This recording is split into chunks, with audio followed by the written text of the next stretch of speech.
Ça, c'est l'accident le plus mystérieux de la Formule 1 moderne, et même 10 ans plus tard, personne n'est capable d'expliquer ce qui s'est réellement passé.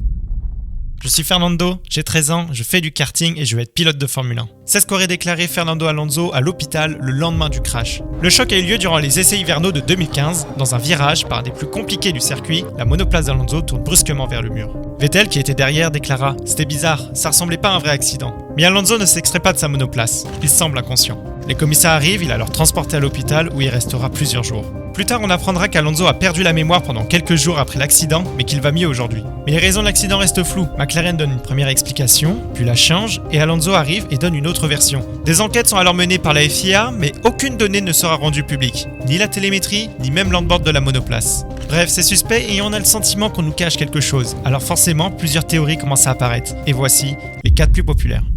L'électrocution. C'est la théorie qui a le plus circulé il y a 9 ans. Alonso se serait fait électrocuter par sa monoplace et précisément par le système de récupération d'énergie sur les freins, le MGUK. McLaren aurait alors caché ce problème pour protéger son motoriste Honda. Cependant, aucune preuve ou indice n'est venu confirmer cette théorie. Le malaise. Alonso affirme qu'il a perdu connaissance après l'accident, mais les médecins sur place affirment qu'il a perdu au moment même de l'accident. Certains pensent alors qu'Alonso se serait endormi au volant, laissant sa monoplace dériver et toucher le mur. Cependant, Alonso ne présente aucun problème de santé et c'est un athlète surentraîné. Les rafales de vent.